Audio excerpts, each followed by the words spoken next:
now a new member starting last week of the Auburn Blitz each and every week, Andy Graham, who is a writer for us in the Alexander City Outlook, part of our Sportz Blitz team. Andy, thanks so much for being part of the program tonight.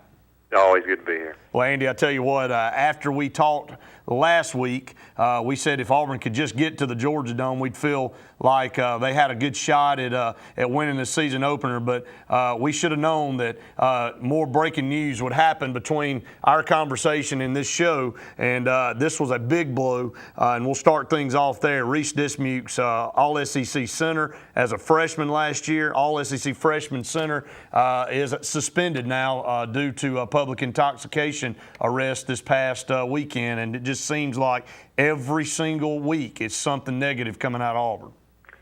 Unfortunately, that's true. It was extremely disappointing. It just showed a complete lack of maturity on his part. And, you know, considering I guess he is 19, he's just a sophomore, but, you know, all the reports coming from the fall camp were that he was stepping up to be a team leader. But obviously that was this is not the kind of guy that's going to be a team leader for you. You know, I went to Auburn, you went to Auburn. I spent 4 years of college, you know, acting the fool a lot of time. It's not difficult to not get arrested when you're in, you know, on the campus of Auburn University. So just to be out 1 week before the game, you know, even to put yourself in a position to where something like this can happen is just a complete lack of maturity on his part. And Auburn will feel the loss. Auburn will feel the loss, Andy. And, you know, I'll say this about Reese Dismukes' situation and other college athletes. Hey, you forfeit your right to be a normal college student when you're a college athlete, especially on this level. You know why? Because you get a lot more perks and other benefits, but you also have to make sacrifices as a college athlete, and one of them is not being out at Friday or Saturday nights partying when you know you're about to start your season, and that's part of being a high-profile player. And, you know, unfortunately, a lot of these players nowadays aren't getting that memo, and Reese Dismukes is going to have to learn the hard way. And who gets hurt in this deal? The team gets hurt. The fans get hurt because, again, your center is somebody that is a team leader or supposed to be a team leader, and he just did not display that. Maybe this will help him in the long run become a better person and a better team player. But for right now, in the short time, Auburn has dealt another blow heading to Georgia. You're absolutely right. You know, in talking with some people from the Auburn Opelika area this weekend, I was led to believe that this was not the first incident that Dismukes has been involved in. Now, I don't want to go into any details, but just because it was his first arrest doesn't mean it's the first time that he's been in Chiswick's doghouse. So I would be surprised if this suspension doesn't last multiple games. But, you know, we'll see what happens. We've got Andy Graham on the phone with us, part of our Sportz Blitz team, and Andy will move on and talk about his replacement. And I'll try to get this right. Tunde Farrakay is his replacement, and you know, this is a guy that has big shoes to fill, and the team's rallying around him, and you know, all eyes on him. You know, your center is the guy outside the quarterback, touches it every single time on offense, and he's got to make the calls up front. He's got to get all the offensive linemen in position, and he's going to be facing a very good defensive front for Clemson. So hands are full would be an understatement. Absolutely, and you know, like you said, the center position is one that demands not only physical prowess, but it demands a reasonable amount of intelligence. And you know, obviously, when your leader, your starting center, goes out, you're certainly challenged to try to replace him. But learning more about Tunde, you know, this kid is extremely intelligent. He's an honor student, majoring in biomedical sciences. This is a guy that is pre-med. He intends, when he graduates Auburn, to go to medical school and become a doctor. So I don't have any doubt that a week's time is plenty enough for him to get all his assignments together and to know exactly what he's doing mentally. The question then becomes, is he physically able to move a defensive tackle off the line of scrimmage? He's 6'2", 301 pounds. So he can certainly hold his own. He's had a year of exercise. So he's going to have John Sullen on his left and Chad Slade on his right. Both are very experienced. You know, I feel a lot better about it now that I know a little bit more about him. Andy, the offensive line definitely going to be young across the board.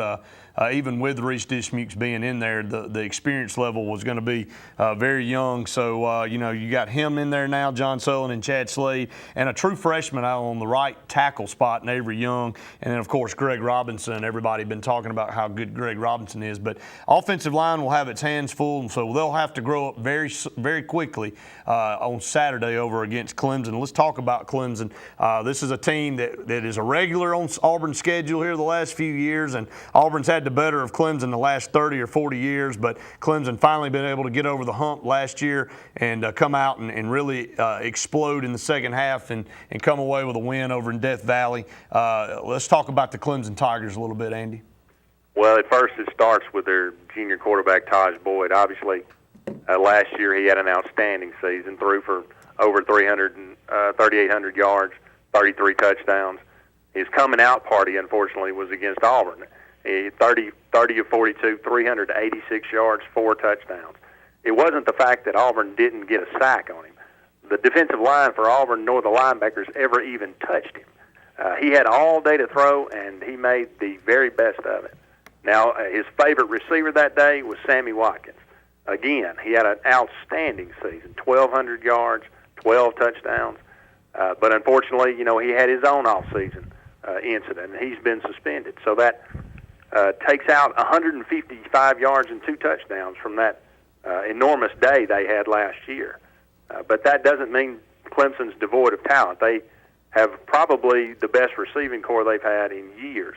DeAndre Hopkins had a tremendous day last year against Auburn. He caught 7 passes for 80-something yards. So they have some guys that are going to step up at receiver, and they should be all right on that front. Of course, Andre Ellington returns as running back. He was a 1,000-yard rusher last year, but he wasn't really a factor in the Auburn game. I don't think he had but 46 yards rushing. The skill position players are there. It's just a matter of the offensive line. They're kind of in the same position that Auburn's in that they only have 2 guys that have really any experience. Andy, Auburn's official depth chart came out today, and let's talk about some of these younger players before we let you go here that have an opportunity to have a breakout year and who will be watched closely Saturday. Well, when you look at the defense, you got to think D Ford has got a really good opportunity this year to break out. He's a guy that's been injured. He had a back injury last year. Last year was really supposed to be his coming out party. But on defensive end, he's extremely fast. He's put on, I think when he came to Auburn, he was only about 220 pounds, but he's up to 246 pounds now. Jeffrey Whitaker is a guy that Auburn knows. Auburn fans really know well. He's been there. He's a junior now. But he's really begun to step up, and I think hearing the coaches talk in the offseason, he separated himself as the leader of that defense on the defensive line. A guy in the secondary named Ryan Smith. Now, Auburn fans know him as the guy that made the tackle against Mississippi State at the goal line to win that game. Coaches really love him in the secondary, stepping up at the safety position. They love his recognition of offenses quickly, and that's what, in this defense with Brian Van Gorder, that's what you have to have. On the offensive side of the ball, obviously we've already mentioned Greg Robinson, outstanding left tackle. He's got all the talent in the world, 6'6", 311. Corey Lemonier has talked about how physical he is in practice. That's uncommon from a redshirt freshman, but I think he has a really, really big season. I think Quan Bray, wide receiver, sophomore wide receiver, has a great opportunity to have a breakout year. He's established himself as a starter now. He's got all the tools. He's extremely fast, good hands, and he stepped up really big in the bowl game last year. I'm hoping maybe the comfort level in the Georgia Dome will allow him to really step forward in this game come Saturday. And obviously, Kyle Frazier.